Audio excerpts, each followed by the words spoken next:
Nombre es Said Nieves Flores, estudiante de la carrera de Ingeniería en Ciencia de Datos, y hoy voy a entrevistar a Jorge Alberto Palma Nieves. ¿Qué tal? Mucho gusto. No, ¿empezamos? Sí, adelante.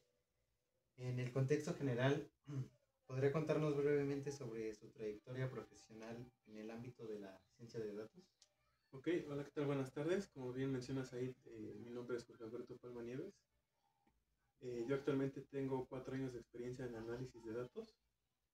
Dentro de mi trayectoria, yo te cuento un poco acerca de cómo empecé. Fue empíricamente, yo empecé estudiando por mi cuenta. Yo empecé desarrollando la habilidad, a mí me encantan las matemáticas, entonces empecé desarrollando la habilidad matemática, que es una parte fundamental. Y posteriormente yo llegué al análisis de datos por medio del marketing digital.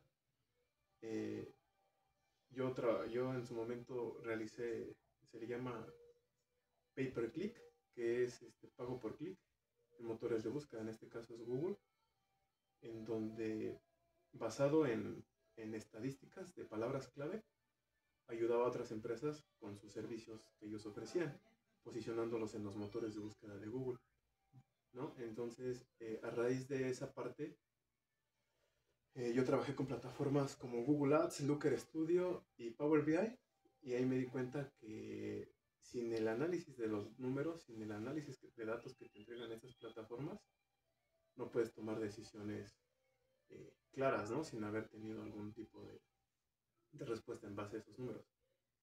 Entonces, de ahí me certifiqué, obtuve una certificación con Google en análisis de datos para poder ejercer. Tengo la certificación de análisis de datos por Google, tengo la certificación de creación de campañas de búsqueda, que es lo que te comentaba en plataformas como Google Ads, y la certificación en análisis web, que es Google Analytics. Ahí nos ayuda a medir rendimientos de páginas web, de canales de YouTube y de algunas otras integraciones que tienen que ver con la plataforma.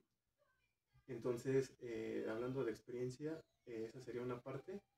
Y la otra, yo me desarrollo como profesional independiente y trabajo para los sectores tanto del marketing digital como el sector B2B o el sector industrial. Y la otra parte es donde eh, trabajé con una empresa que se dedica al mantenimiento a grupos electrógenos, que son las plantas generadoras de energía eléctrica. Estas plantas, más bien a raíz de la problemática que ellos tenían, surge una solución basada en sus datos que ellos tenían.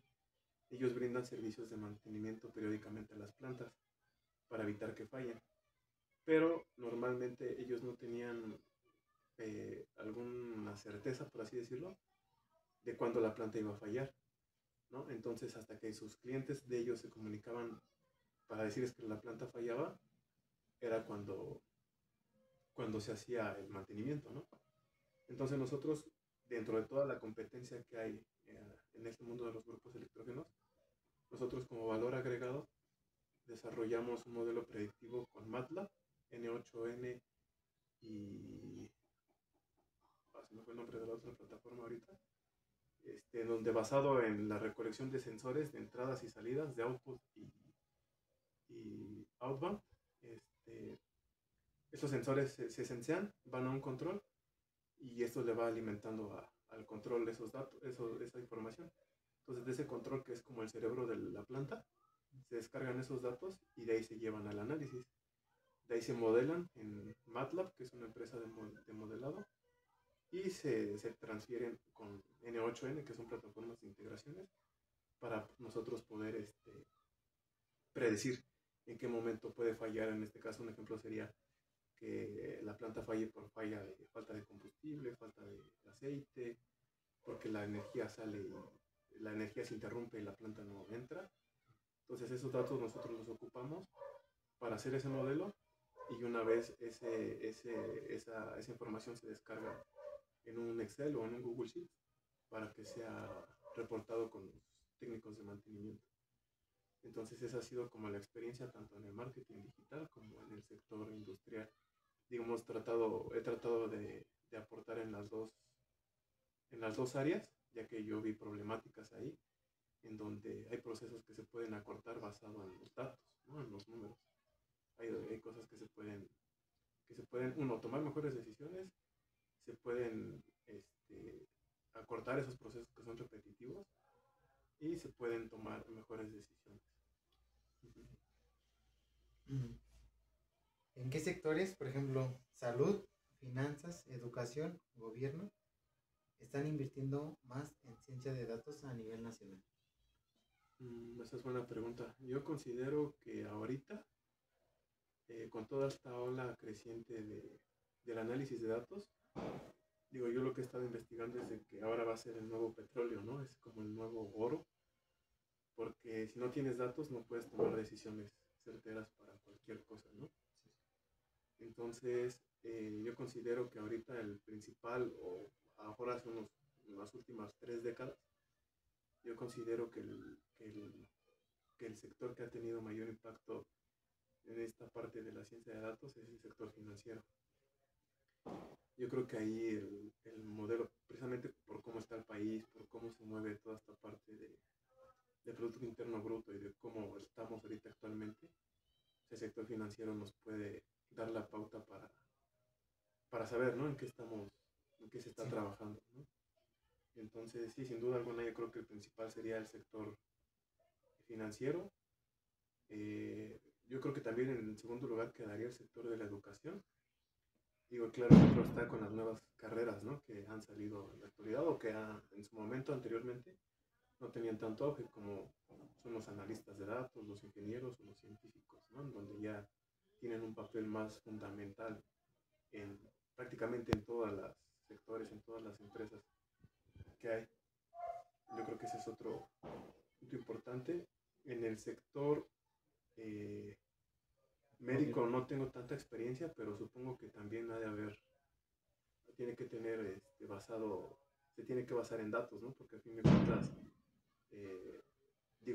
o sea, nosotros estadísticamente en México, pues poseemos ciertas características, ¿no?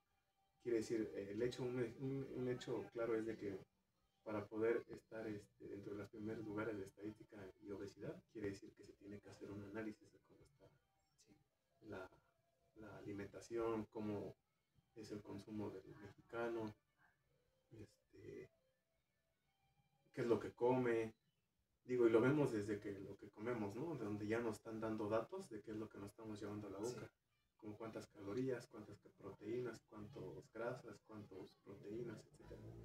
Entonces yo creo que ese sería mi top 3 de lo que se está invirtiendo ahorita más en los datos en general, ¿no? En cuestión de gobierno, sinceramente no tengo experiencia, pero supongo que también va de la mano con las otras áreas, porque pues vuelvo a lo mismo, ¿no? La estadística es lo que nos marca, ¿no?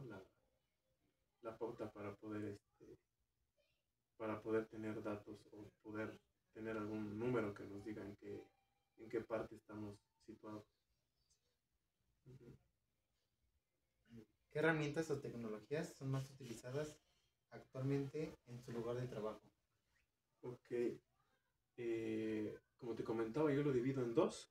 En el marketing digital, que es donde yo me desarrollo como independiente, y en el sector industrial.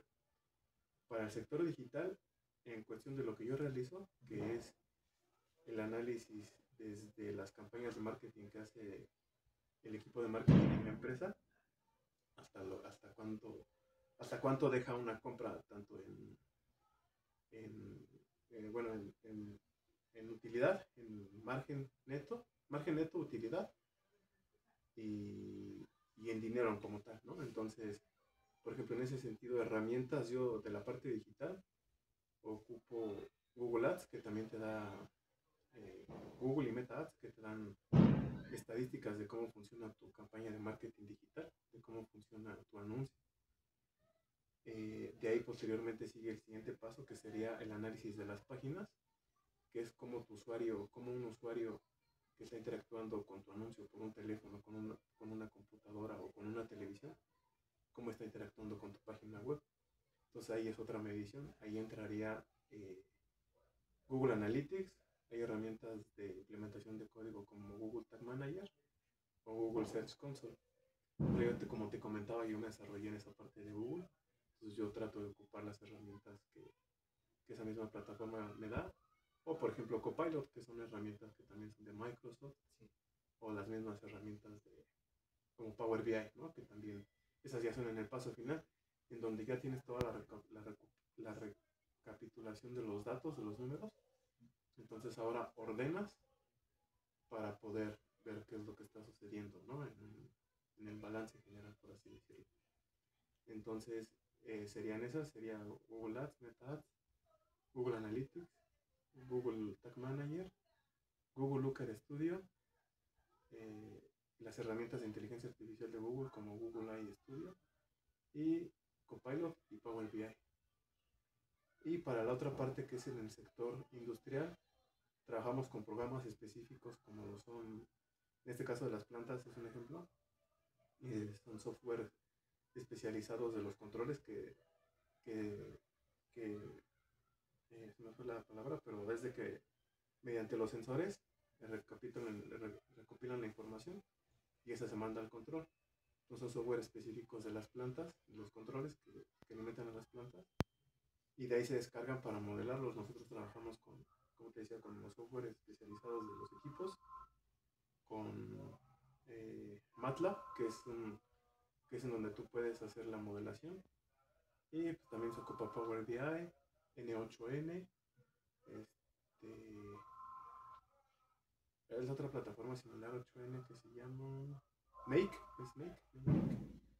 Y bueno, Python y software R, que es lo que nos hace toda la predicción y todo ese tipo de cosas. Las predominantes, ¿cuáles consideras que son las metodologías o herramientas más utilizadas actualmente en la práctica profesional de la ciencia de datos? Ok, digo, yo creo que cada quien tiene sus prácticas o sus estrategias a la hora de trabajar con los números. Digo, a lo mejor para lo que a mí puede ser A, para ti puede ser B, ¿no?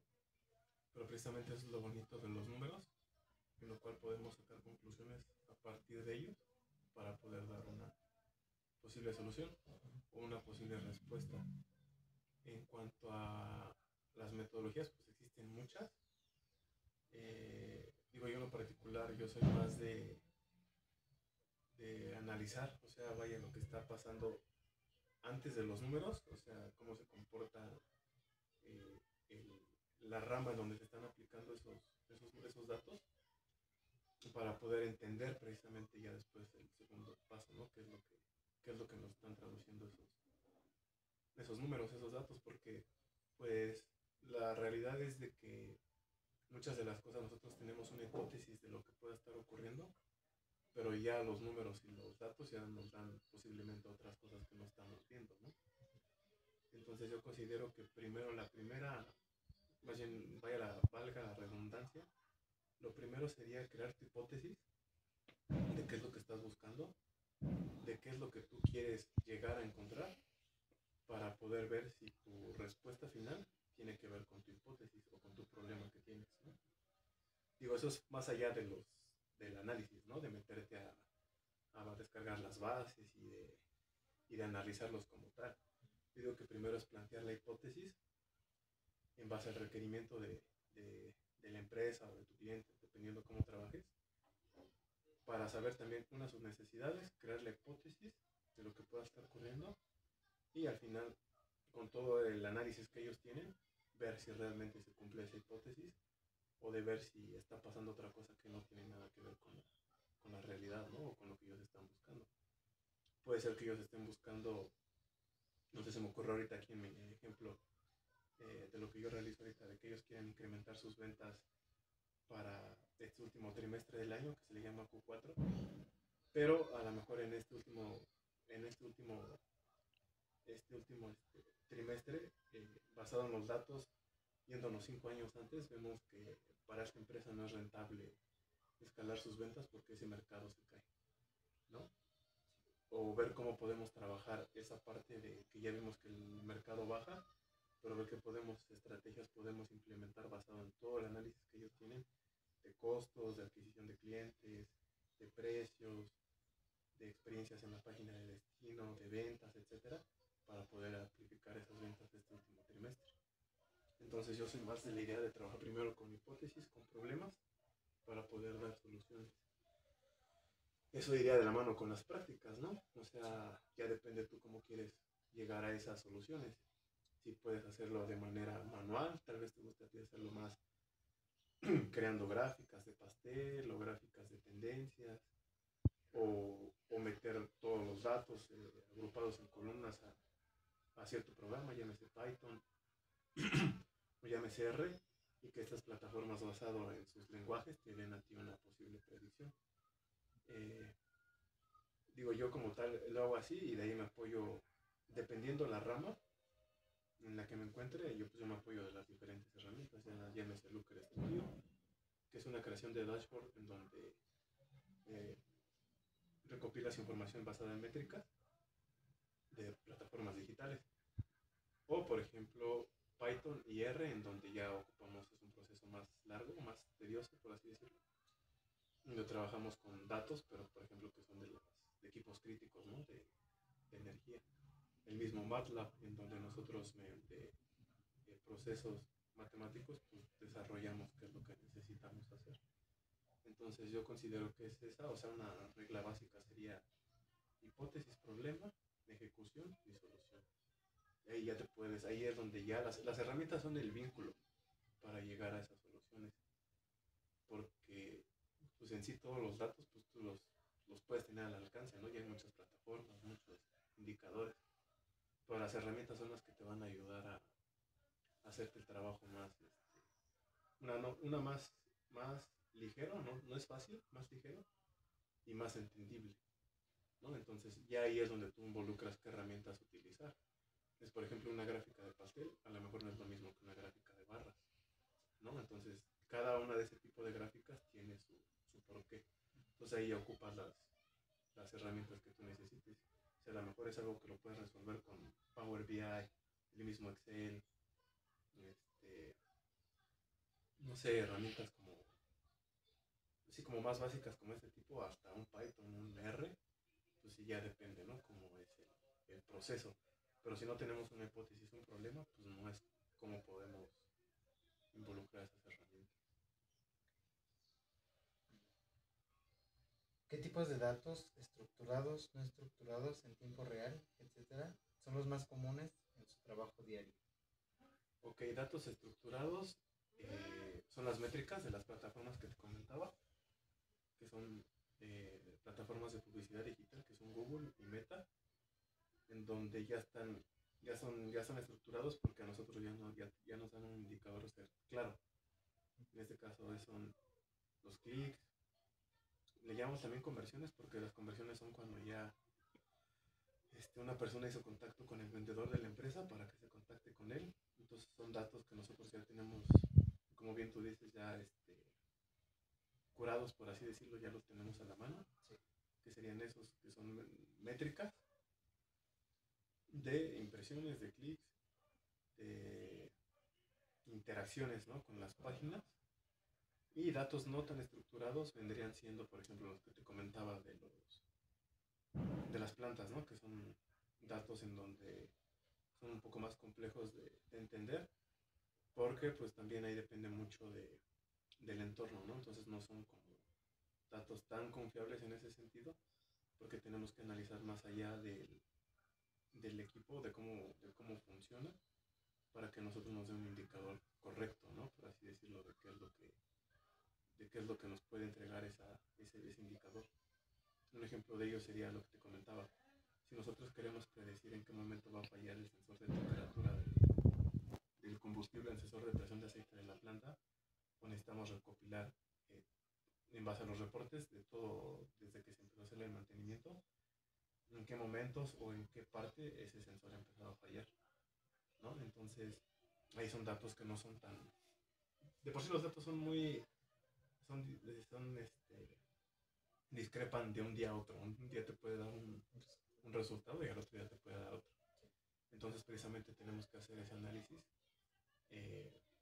más exhausto, porque también, digo, como depende, en este sector de lo digital es más puede decir que es más manipulable, pero en un sector tan crítico y tan importante como es la energía eléctrica, tienes que tener la certeza de que en ese momento va a fallar, porque por ejemplo, si se te va la luz, la energía eléctrica en un hospital, son equipos críticos. Ahí, si se te va la energía eléctrica, hay personas que están conectadas a un respirador, a ciertos aparatos médicos, que si se quedan sin energía se pueden morir, ¿no? O sea, entonces sí se tiene que hacer ese análisis muy exhaustivo para que podamos tener datos claros en qué momento en qué momento puede fallar la planta o el equipo, para que precisamente todo lo demás como consecuencia no suceda. Entonces, entonces volviendo a esa parte, ya una vez poniéndote en contexto, pues son del lado de los datos que me decías que eran estructurados, son lo que te decía del análisis de lo digital, que son análisis, que son datos, que ya tenemos más estructurados, vaya, o sea, como te decía, que son clics, experiencia de la página de destino, y no tan estructurados, que son como los que te comento de las plantas. Yo creo que es un ejemplo bueno porque pues ahí son datos totalmente diferentes. ¿Sí? ¿Qué modelos o técnicas de análisis y aprendizaje automático se aplican con mayor frecuencia? Ok, esa es una buena pregunta. Yo para ambos sectores en los que estoy, normalmente aplico un método que se llama regresión logística, y la otra es la del Random Forest. Ahí pues depende cómo tú puedas, o sea, cómo los aplicas a lo que tú en ese momento tienes en problemáticas, por así decirlo. Pero básicamente son las que yo más ocupo, pero o sea, y te puedes ir hasta lo más básico, ¿no? Puedes hacer un caso de probabilidad y estadística o ejercicios de la misma estadística, ¿no? Como son muy básicos. O sea, no necesitas tener un problema tan extenso como para poder implementar estos planes, ¿no? De trabajo como el Random Forest o las redes neuronales o la regresión logística o modelos predictibles, ¿no? Sino a lo mejor hasta desde un cálculo básico de probabilidad y estadística, en donde sí ya tienes ciertos KPIs o ciertos datos, en donde pues nada más haces un simple cálculo, ¿no? Todo depende de qué es a lo que se quiera llegar con esos métodos de empleo. Pero pues, son los que yo más he ocupado, y pues desde lo basiquito, ¿no? O sea, hacer un cálculo de probabilidad y estadística. Tendencias y prácticas emergentes. ¿Qué tecnologías emergentes como IA generativa, edge computing, automatización o Big Data en la nube están transformando la profesión actualmente? Es una pregunta también bastante buena, porque hay mucha intolerancia a lo que viene siendo la inteligencia artificial, como tú bien mencionas ahí. Entonces, sin duda alguna, la que vino a revolucionar el mundo de no solamente los datos, sino de todas las profesiones, fue la inteligencia artificial y fue ChatGPT. ¿No? Entonces yo creo que sin ninguna duda, estas tecnologías emergentes como ChatGPT son la prueba de que si bien nosotros, teniendo conocimiento de nuestra labor como analistas, como ingenieros o como científicos de datos, le podemos aportar a estas plataformas, pues la realidad es de que estas plataformas nos pueden ayudar a tener mejores resultados y tener también una mejor toma de decisiones, ¿no? Obviamente también estas plataformas no siempre tienen la respuesta correcta, pero sí nos pueden ayudar sin duda alguna, a nuestra labor. Yo en lo particular, yo estoy casado con el ecosistema que sacó Google, tanto Google Gemini como Google AI Studio, como algunas otras herramientas, lo que sea Looker Studio, Google Analytics, en donde pues nos dan prácticamente muchas cosas ya simplificadas, ¿no? Las respuestas están ahí. Entonces, siguiendo con el hilo de la pregunta, pues sería ChatGPT, Gemini, algunas plataformas como N8N, en donde tú puedes hacer integraciones entre ciertos programas como Python, R, plataformas de Google, y se conectan entre sí para tú comunicarlas y pasarles los datos y que una a la otra realicen su procedimiento y pues te den un resultado, ¿no? Entonces para mí sería ChatGPT, Google Gemini, el ecosistema de Google, y lo que te decía N8N, Make, que son programas de automatizaciones. Y en la nube, la verdad es que no he trabajado tanto con datos en la nube. Sí los hemos manejado más, pero, o sea, sí, sí he trabajado con ellos, pero en ese aspecto no tengo tanta experiencia como en las otras de las nuevas de tecnología. Percibe la integración de la ética, la privacidad de datos y la transparencia en los proyectos de ciencia de datos. Ok, desde mi perspectiva trabajando principalmente con el marketing digital, digo nada más como dato, Google perdió, en los últimos 2 años perdió el 5% de adquisición de clientes mediante su buscador, precisamente porque mediante su forma de trabajar de publicidad no te permitía el acepto de las cookies, que es una parte en donde la cookie funciona como una especie de registro, donde te pega un ID, un numerito, y te va siguiendo, ¿no? Hablando en lo digital, te va siguiendo por todas sus redes, hablando del ecosistema de Google, sus redes neuronales, por así decirlo, ¿no? Entonces, este porcentaje lo pierde porque a los usuarios, al momento de querer hacer alguna acción de compra, de búsqueda, de adquisición de información, como principal moneda de cambio, eran los datos, ¿no? Era compartir tu número de teléfono, tu nombre y tu correo. Entonces este dato es importante porque Google pierde esa parte del mercado, porque a los usuarios que dejan su correo, su número de teléfono o su nombre, entran a una base de datos en donde, te digo, mediante un ID que les pega las plataformas, en este caso el ecosistema, los registra, ¿no? Es por eso, no sé si a ti te ha pasado que cuando tú estás navegando por tus redes sociales o por algún canal de YouTube, te aparecen anuncios, sí, que es en base a lo que tú estás consumiendo frecuentemente. Ok. Esto al público, a la gente, no le pareció bien porque ellos lo tomaban como un acoso. Era ya como que te estuvieran atacando con sus publicidades. Sí, sí, sí. Entonces, a raíz de esto, no recuerdo bien la entidad, que es a nivel mundial, regula esta parte y hace que la protección de datos sea necesaria, ¿no? Entonces, basado en esta problemática, que es lo que te decía, en base a la problemática que uno tiene, en este caso Google, decide que para que el cliente frecuente sus páginas, su contenido, primero les acepte mediante, se llama un pop-up, que mediante un anuncio dentro de sus ecosistemas, tú permitas, si quieres que tus datos, en este caso tu nombre, tu correo, tu teléfono, que es un ejemplo, sí, sean usados para actividades comerciales o de venta, o bien no permitas que esto así suceda.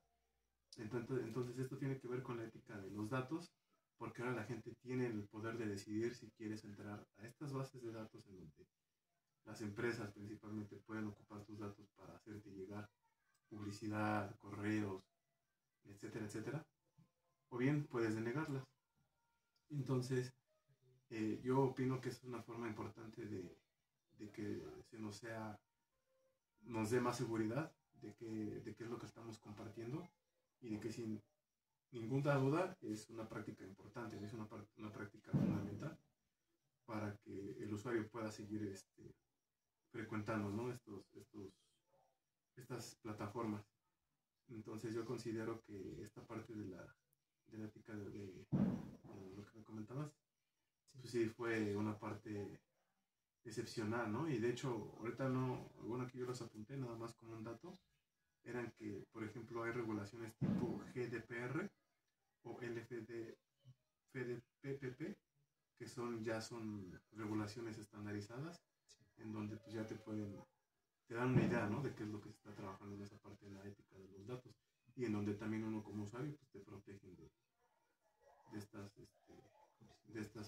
en sí de todo el ecosistema, ¿no? En donde tú te metes, porque pues, no nada más puedes frecuentar ciertas plataformas, ¿no? Sino en sí, donde tú te muevas digitalmente, por así decirlo, pues es importante saber en qué te estás metiendo.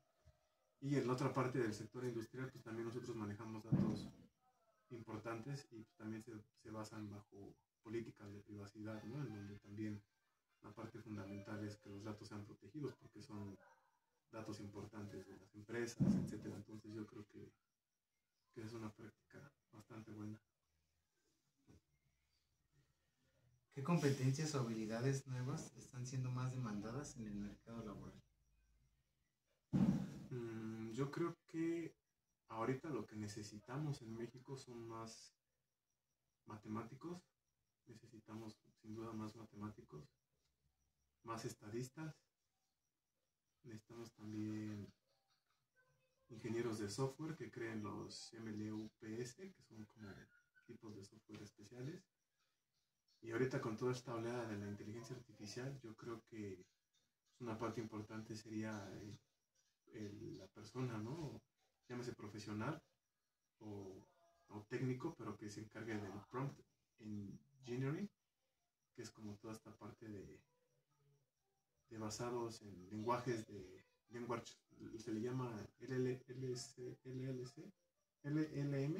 que son language large model, que son mediante ese tipo de lenguajes, pues crear diversas plataformas, ¿no? O sea, ya hasta con un prompt engineering puedes crear cualquier aplicación, cualquier imagen, o sea, aplica para todo. Entonces yo creo que esos serían los principales. Perspectiva local, nacional e internacional. ¿Qué tendencias internacionales consideras que están marcando el futuro de la ciencia de datos? Por ejemplo, IA generativa, ética de datos o automatización. Yo creo que las tres están marcando tendencia.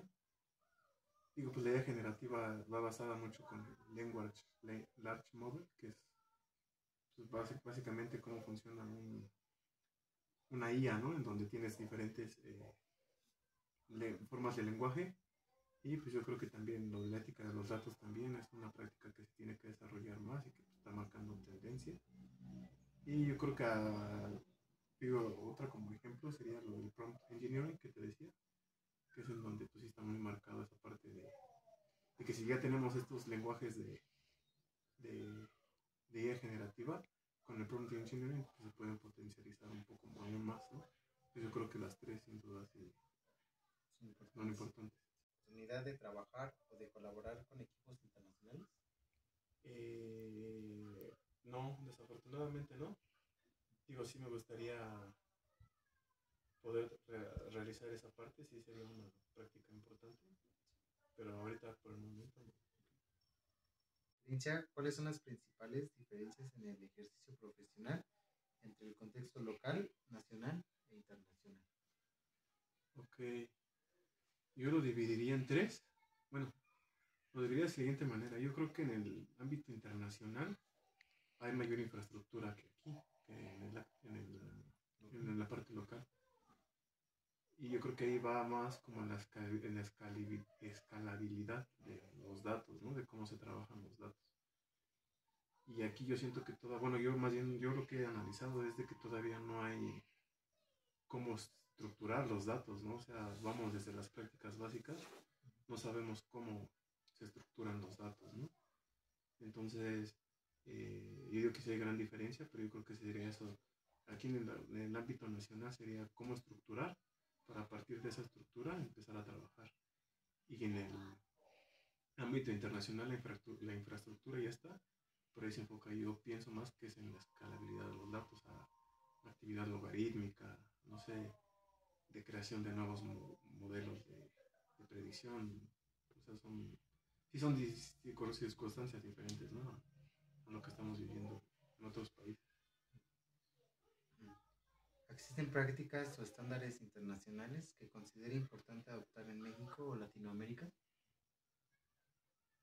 Sí, o sea, yo lo que he visto, vuelvo al tema del prompt engineering, que todavía nos hace falta más esa práctica, desarrollarla más, pero también nos vamos a las prácticas básicas, ¿no? Lo que te comentaba, necesitamos más matemáticos aplicados, necesitamos más ingenieros matemáticos, físicos, necesitamos estadistas, necesitamos un equipo que nos ayude a tomar mejores decisiones, ¿no? O sea, necesitamos el porqué de las cosas, necesitamos hacer, en comparación con otros países, por ejemplo, necesitamos tener métodos científicos más, o emplear los métodos científicos. O sea, necesitamos cosas que sí, necesitamos aprender cosas que sí nos hagan, eh, digo, desde lo básico, ¿no? Necesitamos ese tipo de cosas para que nosotros podamos aplicarlas y desarrollarlas mejor en el país. Futuro de la profesión. ¿Qué tendencias cree que marcarán el futuro de la ingeniería en ciencia de datos en los próximos 5 años? Ok, en el futuro de la ciencia de datos yo veo que, mi predicción sería eh, que a lo mejor va a haber sin ninguna duda más auge, más convergencia en el machine learning, eh, también modelos de IA generativa y sin ninguna duda en creación de nuevas plataformas que se puedan integrar con otras que ya existentes para aún hacer más ágil los procesos de trabajo. Yo considero que dentro de esa parte todavía necesitamos mejorar los procesos de ejecución de los datos, de cómo trabajar los datos y pues, sin ninguna duda el machine learning, las redes neuronales, los modelos de lenguaje, el prompt engineering, todas esas cosas sin ninguna duda son los que van a estar en el tope. Y yo creo que en sí la profesión del analista, desde el matemático, el estadista, desde el analista, el ingeniero y el científico de datos, como te comentaba, mi predicción es de que ahora el nuevo petróleo, la nueva riqueza van a ser los datos, porque basado en datos puedes tomar miles de decisiones, ¿no? Entonces, yo creo que van a ser de las carreras o de las profesiones que van a estar en el tope, porque pues aplican todo, ¿no? O sea, yo creo que eso es en donde más va a haber demanda, pero como te decía, también necesitan crear esa parte de nuevos profesionales, ¿no? Pero sin ninguna duda yo veo como la profesión en el élite, ¿no? De, la, de las profesiones. Y última, ¿qué consejo daría a los estudiantes o jóvenes profesionales que buscan destacar en esta área? Ok, yo lo dividiría o yo lo veo como desde lo básico. Yo creo que hay que tener capacidad de razonamiento, de, de pensar, de analizar, de, de tener un razonamiento crítico de lo que es de lo que quieres llegar. Yo creo que ese sería el principal pilar. Después desarrollar la habilidad matemática. Las matemáticas son la base, el pilar fundamental de las ramas de la ingeniería, de los datos. Entonces yo creo que sería desarrollar bien esa parte matemática. Aprender inglés, también aprender inglés es una parte importante que debe desarrollar el profesional. Y también la parte creativa, ¿no? O sea, si tú tienes datos y no sabes cómo interpretarlos, o sea, la persona que no sabe leer esos datos, necesitas tener esa parte también de razonamiento y de creación. Porque al fin y al cabo, con los datos puedes crear historias, ¿no? O sea, tú puedes decir desde el proceso A, B, C, en base a los números, de qué es lo que está pasando en cierta empresa, en cierta enfermedad, no sé, en cualquier circunstancia. Y ya hablando específicamente de la carrera, pues sin ninguna duda eh, ganar experiencia en los software tipo MLUPS o también en diferentes plataformas, ¿no? Porque también digo, hay niveles, o sea, puedes ir escalando con tu crecimiento profesional, pero también eh, aprender Excel, Power BI, Looker Studio, eh, como te decía, matemáticas. Es diferente realizar un problema de una derivada o de una integral a que, por ejemplo, implementes una regla de tres a un problema que tienes real, ¿no? Entonces esa parte de razonamiento sí se debe de desarrollar bien. Y yo creo que la principal, más allá de la, para mí, de la, de la profesión, sería la capacidad de, de trabajar sobre presión. Ahora en la actualidad tenemos muchas carreras nuevas, pero también hay mucha gente que no quiere trabajar bajo presión. Entonces, trabajar bajo presión tienes que desarrollarlo bien para que puedas tomar decisiones, para que puedas trabajar de la mejor manera y que también tengas certeza de lo que estás haciendo, ¿no? Porque pues, la presión siempre va a existir. Pues yo creo que esa sería también una parte primordial y desarrollarlo con ya herramientas específicas de tu carrera o en el área donde estés, ¿no? Si eres analista, pues a lo mejor te conviene aprender Power BI, Excel, Looker, no sé, alguna otra herramienta. O si eres ingeniero, pues ya un software más especializado, o algún tipo de modelación, o a lo mejor ya como científico Python, C++, no sé, son programas que en la etapa que tú te encuentres, pues es como debes de ir aprendiendo, ¿no? Pero yo creo que esas serían las principales que yo veo que pueden ayudar a los profesionistas de datos en general. Bueno, pues agradecer por su tiempo, por el espacio que nos brindó para compartirnos sus experiencias. Sí, ahí no hay de qué. Gracias.